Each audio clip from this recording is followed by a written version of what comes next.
നമുക്ക് ബോട്ടിന്റെ മറ്റൊരു പ്രോബ്ലം കൂടി ചെയ്യാം കേട്ടോ. ഇതും കൂടി ശ്രദ്ധിക്കാം. A boat is moving 2 kilometre against the current of the stream 1 hour and moves 1 kilometre in the direction of the current 10 minutes. പക്ഷെ ഒന്നും കൂടി വായിച്ചു നോക്കാം. ഇവിടെ സ്ട്രീമിന്റെ അപ്പ് ആണോ ഡൗൺ ആണോ പറഞ്ഞിട്ടില്ല. നമുക്ക് മനസ്സിലാക്കുന്നത് എന്താ, എഗെയിൻസ്റ്റ് ദ കറന്റ് എന്ന് പറഞ്ഞാൽ അപ്പ് സ്ട്രീമും in the direction of the current എന്ന് പറഞ്ഞാൽ ഡൗൺ സ്ട്രീമും. അത് നമ്മൾ മനസ്സിലാക്കി വെച്ചു. ഓക്കെ, നമുക്ക് അറിയാം നമ്മൾ സ്റ്റാർട്ട് ചെയ്തത് എപ്പോഴും speed of the boat in stationary water അല്ലെങ്കിൽ സ്റ്റിൽ വാട്ടർ എക്സ്. നമ്മുടെ മനസ്സിലാകാണ് speed of the stream is y. അതാണ് നമ്മുടെ മനസ്സിലുള്ളത്. ഈ ക്വസ്റ്റ്യനിൽ എക്സും കൊടുത്തിട്ടില്ല, വൈന്റെ വാല്യൂ കൊടുത്തിട്ടില്ല. എക്സിന്റെ വാല്യൂ ഇല്ല, വൈന്റെ വാല്യൂ ഇല്ല. അപ്പൊ നമ്മൾ എന്തിനാ എടുക്കുക, ആ വേരിയബിൾ അതുപോലെ തന്നെ എടുക്കുക. എക്സ് എന്ന് പറഞ്ഞാൽ speed of boat in still water, y എന്ന് പറഞ്ഞാൽ speed of the stream. Okay, ഇനി ഇവിടെ എന്ത് പറഞ്ഞിട്ടുണ്ട് അവര്, ബോട്ട് മൂവ് ചെയ്യണത് 2 കിലോമീറ്റർ ഇൻ അപ്സ്ട്രീം, അത് 1 hourലാണ്. ഇനി 1 കിലോമീറ്റർ ഇൻ ഡൗൺ സ്ട്രീം, അത് 10 minutesലാണെന്ന് പറഞ്ഞിട്ടുണ്ട്. ദെൻ ഹൗ ലോങ് എന്ന് വെച്ചാൽ ടൈമാണ് അവിടെ കണ്ടുപിടിക്കേണ്ടത്. അപ്പൊ നമ്മൾ എന്ത് എഴുതണം, ടൈമിന്റെ ഇക്വേഷൻ എഴുതണം. അപ്പൊ നമുക്കൊരു കാര്യം ചെയ്യാം, നമ്മൾ നേരത്തെ പറഞ്ഞല്ലോ, നമുക്കൊരു കാര്യം ചെയ്യാം. ടൈം ഇൻ അപ്സ്ട്രീം നമുക്ക് T1 ആണ് കൊടുത്തോളൂ. ടൈം എന്ന് പറയുമ്പോൾ എന്താ, ഡിസ്റ്റൻസ് ബൈ സ്പീഡ്. ഈ സ്പീഡ് ഏതെടുക്കണം, അപ്സ്ട്രീമില് അല്ലെ. അപ്പൊ 2 ഇതെന്താ, speed of boat in upstream. അവിടെ എഴുതി വെച്ചിട്ടുണ്ട് നമുക്ക്, സ്പീഡ് ഓഫ്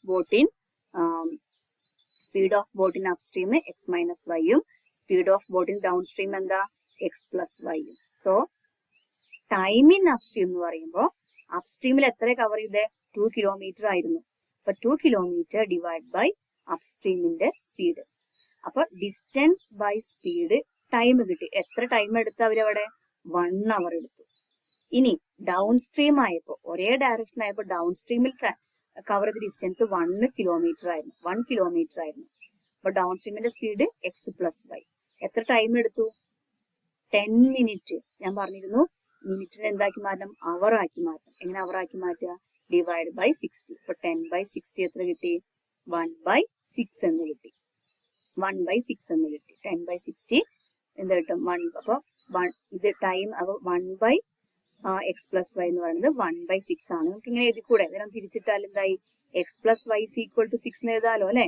ഇവിടെയും 1 ആണ്. അപ്പൊ എക്സ് പ്ലസ് വൈ ഈക്വൽ നമുക്ക് 6 എന്ന് എഴുതാം. അപ്പൊ 2 ഇക്വേഷൻ കിട്ടും. നോക്കി നോക്ക്, ഇവിടെ നമുക്ക് എന്ത് എഴുതാം, 2/x മൈനസ് വൈ 1 ആണെങ്കിൽ ഇതിന് x മൈനസ് 1 കിട്ടില്ലേ, എന്തിട്ടാ മതി, നോക്കൂ 2/x മൈനസ് വൈ എന്ന് പറയുന്നത് 1 hour ആണ്. സോ ഒന്ന് മൾട്ടിപ്ലൈ നോക്ക് 1 into x minus y is equal to 2 into 1 2. ഇവിടെയാണെങ്കിൽ അതുപോലെ തന്നെ ചെയ്യാം, അതുപോലെ തന്നെ ചെയ്യേണ്ട കുഴപ്പമൊന്നുമില്ല. 1/x plus y is equal to 1/6. Multiply നോക്കിയേ, 1 into 6 is equal to x plus y. So x plus y is equal to 1 into 6. രണ്ട് ടേം കിട്ടി നോക്ക്, x minus y is equal to 2 എന്നും കിട്ടി, x plus y is equal to 6 എന്നും കിട്ടി. ഇത് solve ചെയ്ത് നമ്മൾ ഇതിന് ഡിഫറൻസ് ആയി നമ്മൾ ആഡ് ചെയ്തത് പൊക്കോളും. അപ്പൊ ഇക്വേഷൻ നമ്മൾ ആഡ് ചെയ്തു, x plus x 2x, ഇത് ആഡ് ചെയ്യുമ്പോൾ 0, 2 plus 6 8. So x equal to 4. ഈ x എന്ന് പറഞ്ഞാൽ എന്താ, speed of boat in still water. എത്രയാ, x കിലോമീറ്റർ പെർ അവർ. അത് എത്ര കിട്ടി നമുക്ക്, 4 കിലോമീറ്റർ പെർ അവർ. ഓക്കെ, ഇനി എന്താ കണ്ടുപിടിക്കേണ്ടത്, how long will the boat take to go 5 kilometre in stationary water. Still വാട്ടറിൽ എത്ര ടൈം എടുക്കുന്നതാണ് 5 കിലോമീറ്റർ ട്രാവൽ ചെയ്യാൻ. ഒന്ന് ആലോചിച്ച് നോക്കൂ, സ്റ്റിൽ വാട്ടറിലെ ടൈം കാണണം. അപ്പൊ നമുക്ക് എന്ത് വേണം, സ്റ്റിൽ വാട്ടറിൽ എത്ര ഡിസ്റ്റൻസ് കവർ ചെയ്യണം, 5 കിലോമീറ്റർ. സ്റ്റിൽ വാട്ടറിന്റെ സ്പീഡ് എത്ര കണ്ടുപിടിച്ചിട്ട് നമ്മൾ കണ്ടുപിടിച്ചു കഴിഞ്ഞു, 4 അല്ലെ. സ്റ്റിൽ വാട്ടറിന്റെ സ്പീഡ് എത്രയാ, 4. അപ്പൊ ഈസി ആയില്ലേ. Still water cover distance 5 kilometre, speed 4 kilometre. നമുക്ക് എന്ത് എഴുതണം, time in still water is equal to 5/4 എന്ന് വെച്ചാൽ 5/4 എങ്ങനെ എഴുതണം, അവറിന്റെ ബേസിലാക്കി മാറ്റണം, അവറിന്റെ മിനിറ്റിലേക്ക് മാറ്റാം. അപ്പൊ നമ്മള് 5/4 എന്ത് ചെയ്യാം, 5/4 ഡിവൈഡിനെ ഇംപ്രോപ്പർ ആക്കിയിട്ട് എഴുതുമല്ലോ. അപ്പൊ 1 4 4 1. നമ്മൾ എന്തായാലും 1 1 into 1/4. നമുക്ക് അതിനെ പ്ലസ് ചെയ്ത് എഴുതാം. 1 into 1 plus 4 അവർ ആണ് കേട്ടോ. അപ്പോ 1 അവർ നമുക്ക് 1 അവർ എന്ന് എഴുതാം. ഈ 1/4 അവർ നമുക്ക് എന്ത് എഴുതാം? 1 അവർ എന്ന് പറഞ്ഞാൽ 60 മിനിറ്റ്, ഹാഫ് അവർ എന്ന് പറഞ്ഞാൽ 30 മിനിറ്റ്. 1/4 എന്ന് പറഞ്ഞാലോ അതിന്റെയും പകുതി, ദാറ്റ് ഈസ് 15 മിനിറ്റ്. കണ്ടോ? അപ്പൊ ടൈം എത്ര കിട്ടി നമുക്ക് ഇവിടെ? 1 hour 15 minutes എന്ന് കിട്ടി. ഇനി വൺ മോർ ക്വസ്റ്റ്യൻ കൂടി കേട്ടോ, ഒരു ക്വസ്റ്റ്യൻ കൂടി. A motor boat whose speed is 18 km/h in still water takes 1 hour more to go 24 km upstream than to return downstream to the same spot. അതായത് boat ഒരു സ്പോട്ടിൽ നിന്ന് അപ്പുറ സ്പോട്ടിലേക്ക് പോയി. ഏതില്? whose speed is still more to go to 24 km upstream. ഇനി തിരിച്ചും എന്ത് ചെയ്തു? അതേ സ്പീഡിൽ തന്നെ ഇങ്ങോട്ടും പോകുന്നു. സെയിം സ്പീഡിൽ ഡൗൺ സ്ട്രീമിൽ. ഇത് ഡൗൺ സ്ട്രീമിൽ പോയി, ഇത് അപ് സ്ട്രീമിൽ പോയി. അപ്പൊ ഇവിടെ എടുത്ത ടൈം, അപ്പൊ എന്താ കണ്ടുപിടിക്കേണ്ടത്? നമ്മൾ സ്പീഡ് ഓഫ് ദ സ്ട്രീം ആണ് കണ്ടുപിടിക്കേണ്ടത്. സ്പീഡ് ഓഫ് ദ സ്ട്രീം കണ്ടുപിടിക്കണം. അപ്പൊ നമ്മൾ ടൈമിന്റെ ബേസിലാണ് ഇക്വേഷൻ എഴുതേണ്ടത്. 2 ക്ലൂ കിട്ടുന്നു.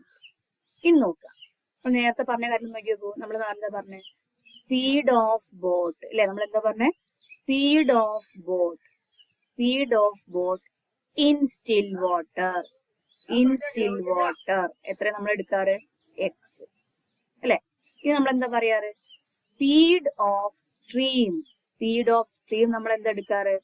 വൈ അല്ലെ? സ്പീഡ് ഓഫ് സ്ട്രീം വൈ എന്ന് എടുത്തു. ഇവിടെ പക്ഷെ ഏതോ ഒന്ന് നമുക്ക് അറിയാം. ഏതാ? സ്പീഡ് ഓഫ് ബോട്ട് തന്നിട്ടുണ്ട്. അപ്പൊ പിന്നെ നമുക്ക് എന്തെടുക്കണ്ട? എക്സും വൈയും വേണ്ട, ഒരു വേരിയബിൾ മതി. ഇത് എക്സ് തന്നിട്ടുണ്ട് നമുക്ക് ഇവിടെ. അപ്പൊ നമ്മൾ എന്ത് കൊടുക്കാം? ഒരു വേരിയബിൾ എടുക്കാം. അപ്പൊ സ്പീഡ് ഓഫ് ബോട്ട് നമുക്ക് ഓൾറെഡി തന്നിട്ടുണ്ട്, 18 km/h. സ്പീഡ് ഓഫ് സ്ട്രീം നമുക്ക് അറിഞ്ഞൂടാ. അതിന് നമുക്ക് എന്ത് കൊടുക്കാം? എക്സ് എന്ന് കൊടുക്കാം. ഞാൻ നേരത്തെ പറഞ്ഞല്ലോ, 2 വേരിയബിൾ അറിയില്ലെങ്കിൽ മാത്രം നമ്മൾ എന്ത് കൊടുത്താൽ മതി? എക്സും വൈയും കൊടുത്താൽ മതി. അല്ലെങ്കിൽ കണ്ടുപിടിക്കേണ്ട വേരിയബിൾ നമ്മൾ എക്സ് കൊടുത്താൽ മതി. അപ്പൊ സ്പീഡ് ഓഫ് ബോട്ടിന്റെ അപ് സ്ട്രീം എന്തായിരിക്കും? ബോട്ടിന്റെ speed minus x. Downstream ആണെങ്കിലോ ബോട്ടിന്റെ സ്പീഡ് പ്ലസ് എക്സ്. ഇനി ടൈം കണ്ടുപിടിക്കണ്ടേ? ടൈം ഇൻ അപ് സ്ട്രീം നമ്മൾ നേരത്തെ T1 കേസ് ഞാൻ പറഞ്ഞല്ലോ. അപ്പൊ distance by speed 24/18 - x. Time in downstream 24/18 + x T2. അപ്പൊ എന്താ പറഞ്ഞ? ഡൗൺ സ്ട്രീമിൽ ടൈം കൂടുതൽ എടുത്തുന്നാ പറഞ്ഞേ. അപ്പൊ ഡൗൺ സ്ട്രീമിൽ കൂടുതൽ എടുക്കുമ്പോ T1 എന്തെടുത്തു? T1 more than T2. അപ്പൊ T1 minus T2 എത്ര അവർ മോർ ദാൻ എടുത്തു? 1 hour മോർ ദാൻ എടുത്തു അല്ലെ? അപ്പൊ T1 minus T2 equal to 1 hour. ആ T1 T2ന്റെ വാല്യൂ സബ്സ്റ്റിറ്റ്യൂട്ട് നോക്കി നോക്കൂ. 24 divided by 18 - x minus 24 divided by 18 plus is equal to 1. 24 is taken outside. Then 1/18 - x minus 1/18 plus x. ഒന്ന് അതിനെ cross multiply ചെയ്തു. നമുക്കപ്പോ നേരത്തെ പറഞ്ഞ പോലെ തന്നെ 18 - x into 18 plus x നമ്മൾ 18 square minus x square എന്ന് എഴുതി. ദെൻ ഇതിനെ ശ്രദ്ധിക്കണം, ഇവിടെ ബ്രാക്കറ്റ് ഓപ്പൺ ചെയ്യുമ്പോൾ ഈ മൈനസ് കൊണ്ട് ഇതിനെ മൾട്ടിപ്ലൈ ചെയ്യണം, ഈ മൈനസ് കൊണ്ട് ഇതിനെ മൾട്ടിപ്ലൈ ചെയ്യണം. So 18 plus x minus 18 plus x വരും അല്ലെ? മൈനസ് ഓഫ് മൈനസ് പ്ലസ് വന്നു. അപ്പൊ നമുക്ക് ആൻസർ എന്ത് കിട്ടി? 24 into ഇത് x plus x 2x equal to 18 square minus x square. Then 48 ഇവിടെ 2 into 24 to 48 കിട്ടി. ഇതിനെ റീയൂസ്. നമുക്ക് എന്ത് കിട്ടി? ഒരു സെക്കൻഡ് ഡിഗ്രി ഇക്വേഷൻ കിട്ടി. സെക്കൻഡ് ഡിഗ്രി ഇക്വേഷൻ സോൾവ് ചെയ്യാൻ അറിയാം. Minus b plus or minus root of b square minus 4ac/2a. അപ്പൊ അത് വെച്ചിട്ട് നമ്മൾ സോൾവ് ചെയ്തപ്പോൾ നമുക്ക് എന്ത് കിട്ടി? എക്സിന്റെ വാല്യൂ 6 എന്ന് കിട്ടി. എക്സിന്റെ വാല്യൂ -54. മൈനസ് വാല്യൂ നെഗ്ലക്ട് ചെയ്ത് കഴിഞ്ഞാൽ speed of the stream x is equal to 6 km/h എന്ന്